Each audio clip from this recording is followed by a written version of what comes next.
Assalamualaikum warahmatullahi wabarakatuh. Perkenalkan nama saya Siti Nur Hasanah dari kelas 10 kuliner 2. Saya ingin menceritakan tentang batu menangis. Pada zaman dahulu kala, di atas sebuah bukit kecil yang jauh dari permukiman penduduk di daerah Kalimantan Barat, hiduplah seorang janda yang sangat miskin bersama seorang anak gadisnya. Anak gadisnya sangat cantik, bentuk tubuhnya sangat indah, rambutnya sangat terurai mengkilat sampai ke mata kaki. Poni rambutnya tersisir rapi dan keningnya sehalus batu cendana. Namun sayangnya ia memiliki sifat yang buruk. Gadis itu amat pemalas, tidak pernah membantu ibunya untuk mengerjakan pekerjaan rumah sehari-hari. Selain pemalas, anak gadis itu sikapnya manja sekali, segala permintaan harus dituruti. Setiap kali ia meminta sesuatu kepada ibunya harus dikabulkan, tanpa memperdulikan keadaan ibunya yang miskin. Setiap hari harus membanting tulang mencari sesuap nasi.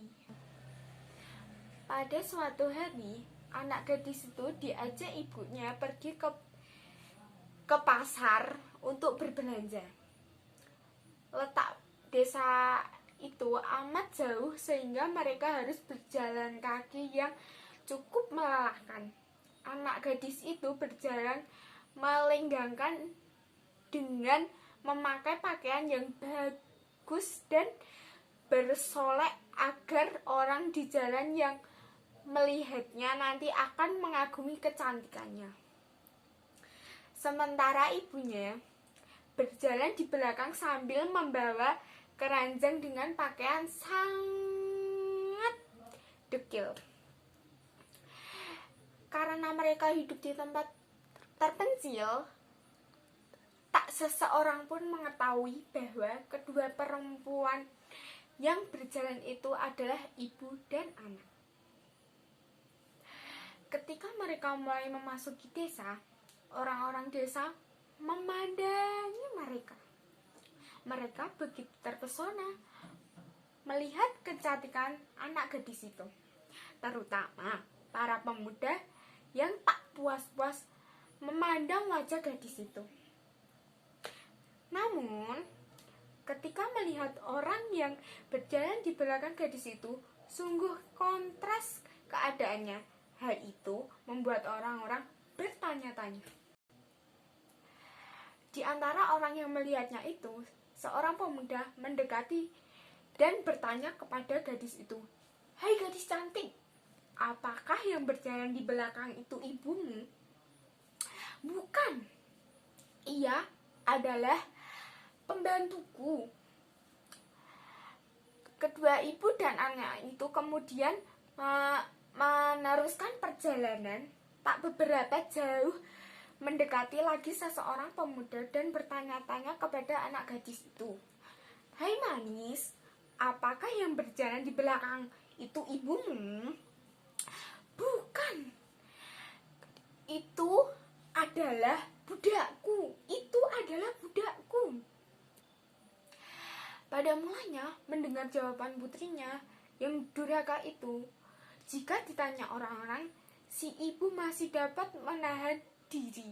Namun setelah berulang kali didengarnya jawaban yang sama dan yang amat menyakiti hati, akhirnya si ibu yang malang itu tak dapat menahan diri. Si ibu pun berdoa,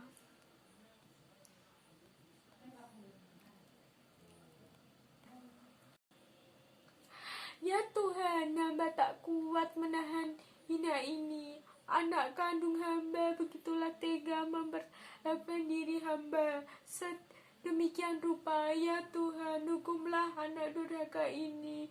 Hukumlah dia. Hukumlah dia. Atas kekuasaan Tuhan Yang Maha Esa, perlahan tubuh gadis itu berubah menjadi batu. Perubahan dimulai dari kaki. Ketika perubahan itu telah mencapai setengah badan, anak gadis itu menangis memohon ampun kepada ibunya. Oh ibu, ampunilah saya, ampunilah kedurhakaan anakmu selama ini. Ibu, ampunilah anakmu. Anak gadis itu harus meratap dan menangis memohon kepada ibunya, akan tetapi suanya telah terlambat. Seluruh tubuh gadis itu akhirnya berubah menjadi batu. Sekalipun menjadi batu, namun orang dapat melihat bahwa kedua matanya masih menitikkan air mata seperti sedang menangis. Oleh karena itu, batu yang berasal dari gadis yang mendapat kutukan dari ibunya disebut batu menangis. Demikian cerita legenda batu menangis yang oleh masyarakat setempat dipercaya bahwa kisah itu benar-benar pernah terjadi. Barang siapa yang mendurhakakan ibu kandungnya yang telah melahirkan dan membesarkannya, pasti perbuatannya laknatnya itu akan mendapatkan hukuman dari Tuhan Yang Maha Esa. Sekian dari saya. Wassalamualaikum warahmatullahi wabarakatuh.